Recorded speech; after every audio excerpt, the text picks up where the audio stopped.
ఆంధ్రప్రదేశ్కు అమరావతి రాజధానిగా ఉంటుందని చంద్రబాబు స్పష్టం చేశారు. విశాఖలో ఆధునిక నగరంగా తయారు చేసుకుందాం. ఆనాటి సీఎం విశాఖలో రాజధానిగా చేస్తానంటే నువ్వు రావద్దని ప్రజా తీర్పు ఇచ్చిన నగరం విశాఖ. కర్నూలును న్యాయ రాజధానిగా చేస్తామని చివరకు ఏమీ చేయలేదు. రాయలసీమలో తక్కువ సీట్లు వస్తాయని తొలుత భయపడ్డాను, కానీ అక్కడ కూటమికి మంచి సీట్లు వచ్చాయని చెప్పారు. ఈసారి ఒక బాధ్యతతో ఓటర్స్ ప్రవర్తించిన తీరు శాశ్వతంగా తెలుగు జాతి చరిత్రలో మిగిలిపోతుంది. అది ఈరోజు జరిగిన విషయం మనం గుర్తుపెట్టుకోవాలి. మనందరం ఒకటే గుర్తుపెట్టుకోవాల్సిన అవసరం ఉంది. ఏ అహంకారంతో విర్రవీగిపోయారో ఆ అహంకారం కూలిపోయింది. ఎన్నోసార్లు మనం చెప్పాం, ఏ వ్యక్తికి పదవొస్తే వినయం కూడా అవసరం. పదవొచ్చిందని విర్రవీగిపోయి రేపనేది లేకుండా ఉంటుందనుకుంటే మాత్రం ఇదే జరిగే పరిస్థితి వస్తుంది. అయితే మీ అందరినీ నేను కోరేది ఒకటే, ఇవన్నీ ఒక కేస్ స్టడీగా మీరందరం స్టడీ చేసుకోవాల్సిన అవసరం ఉంది. ప్రజలు బూతులు మాట్లాడే నేతల్ని, అరాచక శక్తుల్ని, అవినీతి పరుల్ని చూశారు. పాలకులంటే ఎలా ఉండాలో చూశారు. ఈ 5 సంవత్సరాల్లో పాలకుడు ఎలాంటి వాడు వచ్చి అర్హత లేని వ్యక్తి ఏ విధంగా ఉన్నాడో చూశారంటే, ఈరోజు ఇచ్చిన తీర్పు ఈ 5 ఏళ్లు పరిపాలించినటువంటి వ్యక్తి యొక్క ప్రవర్తన చూసిన తర్వాత ఇలాంటి వ్యక్తి పాలనకు పనికిరాడనే ఉద్దేశంతో ఓట్లు చేసే పరిస్థితికి వచ్చారు. ఇది నా ఉద్దేశ ప్రకారం ఒక కేస్ స్టడీ అవుతుంది, మనందరం కానీ జాగ్రత్తగా ఆలోచిస్తే. కానీ మనం కూడా అదే విధంగా కక్ష తీర్చుకోవాలి అని కానీ మనం ముందుకు పోతే మనకు కూడా సమస్య వస్తుంది. అదే సమయంలో ఒకటే చెప్తున్నా, తప్పు చేసిన వాడిని క్షమించి పూర్తిగా వదిలిపెడితే కూడా మళ్ళా అలవాటుగా మారుతుంది. తప్పు చేసిన వాళ్లకు శిక్ష పడవలసిన అవసరం ఉంది, చట్టపరంగా శిక్షించాల్సిన అవసరం ఉంది.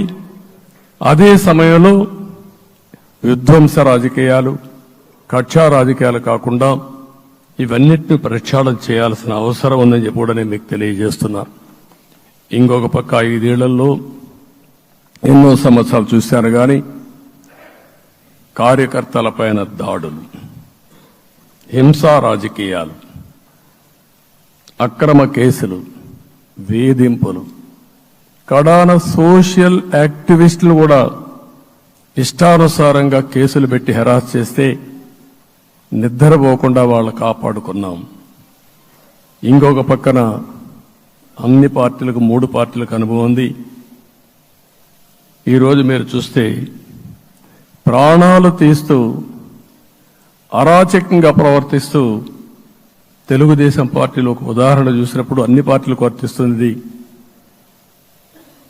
ఏదైతే మన పార్టీకి వ్యతిరేకంగా నేను ఆ పేర్లు చెప్పకూడదు కాబట్టి చెప్పలేదు, కానీ స్లోగన్ ఏమంటే కడాన మెడ మీద కత్తున్న జై తెలుగుదేశం అంటూ ప్రాణాలు వదిలిపెట్టే పరిస్థితికి వచ్చారు.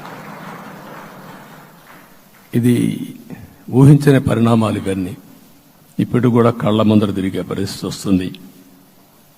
అందుకే ఈరోజు మనందరం కూడా ఇవన్నీ గుర్తుపెట్టుకుని, నాకు జరిగిన అవమానాలు చూశారు.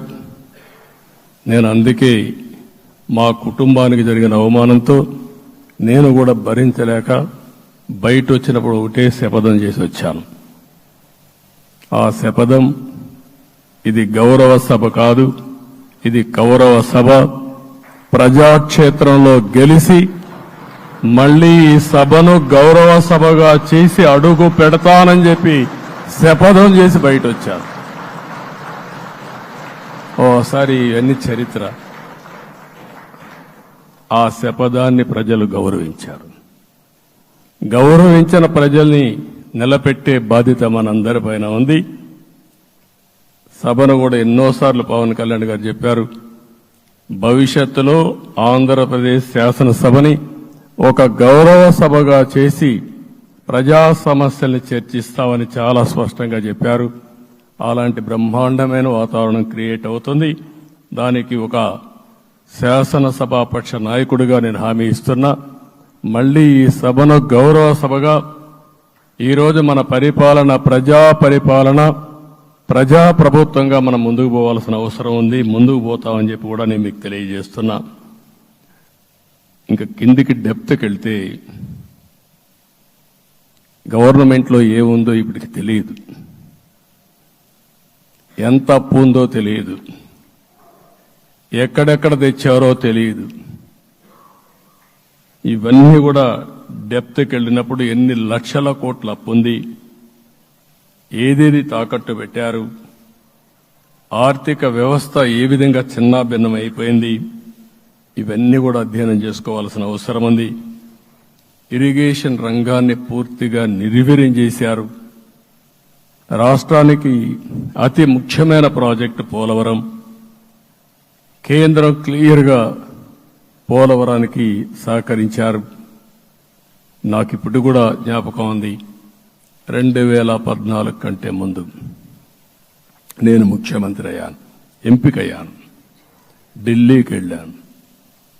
ఢిల్లీకి వెళ్ళినప్పుడు 7 మండలాలు తెలంగాణలో ఉన్నాయి. పోలవరం ముంపుకు గురి 7 మండలాలు